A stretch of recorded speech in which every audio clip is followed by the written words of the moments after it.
So what are the pros and cons of selling your house as is here in South Florida? I'm gonna jump into that in a minute. I'm gonna show you an example of a particular property from a homeowner that is looking to sell, and some of the questions that they had were, should I repair what needs to be repaired, or should I just leave it as is and sell it in that way?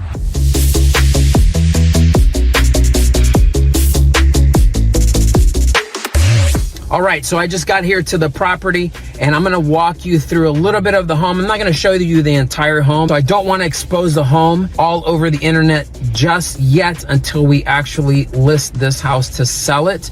But I wanna show you the reasons why I advise the homeowner, listen, these are some of the repairs that you need to get done in order to sell at this particular price, which is going to be at the top of the market. Or this is the price that you're gonna be able to sell at, not at the bottom of the market, but just a lot lower than what we would get if we were to sell the house if they were to do the repairs. So I gave them two options, and these are two options that you should also keep in mind as well when you are looking to sell your property.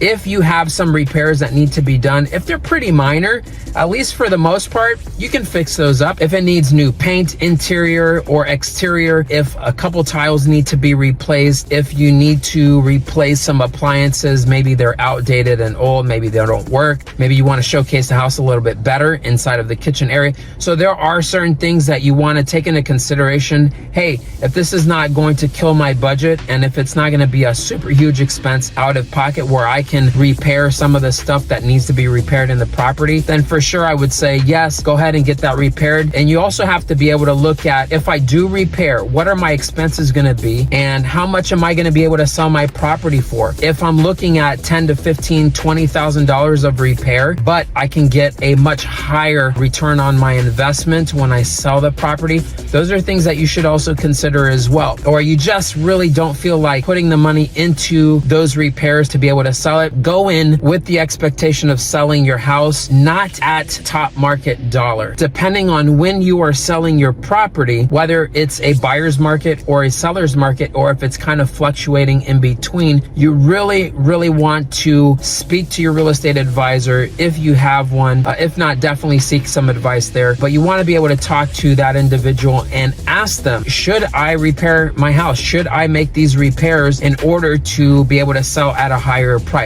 Or should I just leave them alone? Should I not even bother with the repairs, and then I can sell for this amount, and knowing that if you do sell in that amount, you're still going to be able to gain the profit margin that you want. So a lot of the times, especially now at the time that this video is being filmed, there's a lot of equity in the properties here in South Florida. And so a lot of people bought 10 years ago, 7 years ago, even 5 years ago, and the equity has built up so much in the property, depending on what they purchased it for, depending on, you know, how much they've paid that mortgage down, and then also depending if they took out a home equity line of credit to be able to make some repairs or pay some debts that they had off. So there's a lot of different variables, so it's really going to depend on where you are at as an owner and if you are looking to sell. So we're going to jump right into the property in itself. I'm going to show you some areas inside of the house that do need repairs, and please feel free to go ahead and comment below in the comment section. Let me know if you have these types of repairs that need to be done, or if you feel that the homeowner here should repair their property, take care of the repairs that are needed inside of the house in order to sell for top dollar. Okay, here in the bathroom, this is where the shower pan is leaking. So it's leaking water into the wall. And so with this, the bedroom behind the bathroom here, is that water that's leaking into the pan is actually going and soaking into the drywall. And so when we look at the drywall, you can see here has been coming apart. So, you know, over time, if water collects in drywall like this, you know, it's gonna rot out the drywall. It's gonna make it go bad, but at the same time, this can create mold inside of the wall, which is not good, because then this is gonna cost more in repairs. So in order to fix this issue, you're gonna have to dig into the drywall, take it down, and then clean it out and replace it. If it does have mold, it's gonna have to be treated for the mold. And so again, you can see in the shower pan here, you can see by the little cracks right here, that the water just seeps right in. And over time, this doesn't get fixed over time. That's what can cause that issue inside of the drywall. Then the sink here also has some cracks right inside the sink here. There's no leaks that are going underneath, at least I don't think so. That's from what I can see. There shouldn't be any leaks going in, but you know, this is another thing to repair inside the bathroom. Then the flooring here leading into the master bedroom, which is actually a really great size. There we go. And so because this area is kind of known as a little bit of a flood area, one particular time when it flooded, hasn't flooded since, but that was just due to the water management company not really doing their job correctly, I believe. It ended up flooding this whole area, so water did seep in a little bit from the sliding glass door that's here. And so that water got underneath the tile, all in here. And so it has caused the tile to raise up. And so it softens the tile, and now that tile needs to be replaced. You know, if somebody wanted to purchase this house, which this is gonna kind of be an investor special type of home, but when somebody buys this home, whether it's an investor or somebody that wants to remodel a home and live in it and keep it as their primary, they'll be able to do that. What they'll probably do is just take out all of the tile throughout the whole house and remodel the entire house here. But in this particular section, it is lifting a little bit due to the water. All right, so in here in the living room, or actually in the family room, we have cracked tile here. And so this cracked tile is kind of runs all the way through and also needs to be replaced here. All right, and this is the backyard. Nice backyard here, pretty open. Doesn't really need any work. The roof was just recently replaced, so that is a great thing that's going for them because this particular owner is looking to sell. So the roof is good. They just recently replaced it. Nice ceramic tile roof, darker color. It's not because it's dirty, it's just a darker color. And so just some really great space out here. You can see they have a huge avocado tree. This is great. A lot of people love avocados here in South Florida, especially myself, but it's a pretty good sized yard here. So let's go around the property here, and we go all the way back here. AC was recently replaced, so that's newer AC. So that's another great thing that they have going for them. They don't have to repair that or replace it. So yeah, some really good space back here, enough to place a pool if they wanted to for the new owners. And the fence needs to be replaced a little bit. So these are some key things that you need to keep in mind if you have certain repairs that you need to do inside of the property in itself.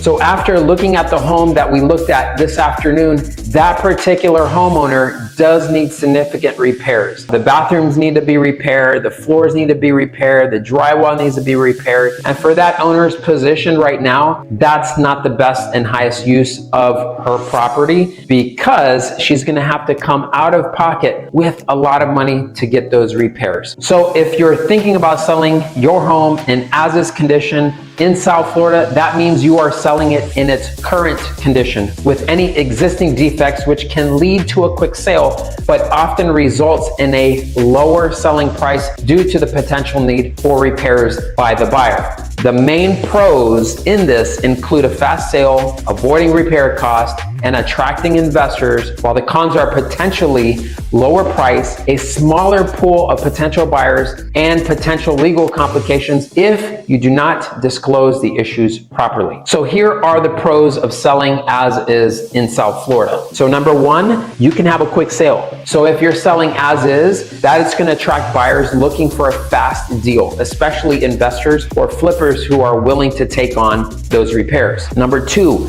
no repair cost. You do not have to spend money on fixing up the property before you sell. It is not needed. Number three, a reduced hassle. You have less time spent on negotiating repairs and inspections. Number four, potential for cash buyers. There are a lot of cash buyers in the marketplace, and cash buyers often prefer as-is sales and can close really quickly. I've seen sales close within 7 days all the way to 30 days. Now, here are the cons of selling as is in South Florida, or pretty much anywhere for that matter. Number one, lower selling price. Buyers will likely offer a lower price to account for the cost of necessary repairs. Number two, limited buyer pool. Not all buyers are comfortable with purchasing a property in as-is condition. It can be a little bit risky for them. Number three, disclosure requirements. This is a must. You must legally disclose all known defects, which could deter potential buyers. If significant issues are not disclosed, you could face legal repercussions from the buyer. Market conditions is our very next one after that. So in a slower market, selling as is could further decrease your selling price. So here are some extra important considerations to take into consideration. So consult a realtor. A local real estate agent can advise you on whether selling as is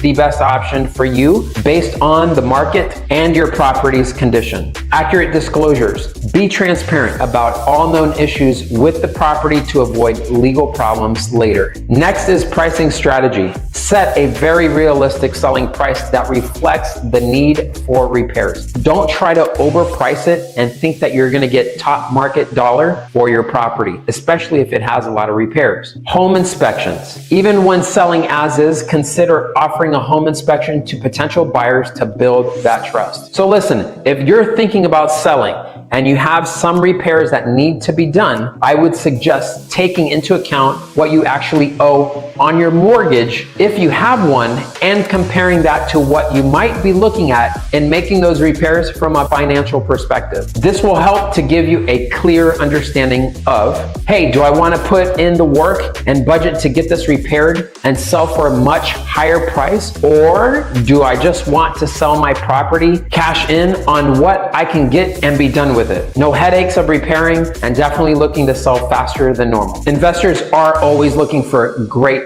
deals. If you're not sure what your home is worth based off of the repairs that are needed, comment below or reach out through a quick phone call, text, or email. I will be happy to help you understand what you can truly sell for in today's market and what your total profit could be. Again, this just really depends on whether you have a mortgage on it or not, and of course, how much repairs are needed. Don't forget to like, subscribe, and hit that notification bell so every time I post a video, you get notified by it. This is Daniel. Have a blessed day.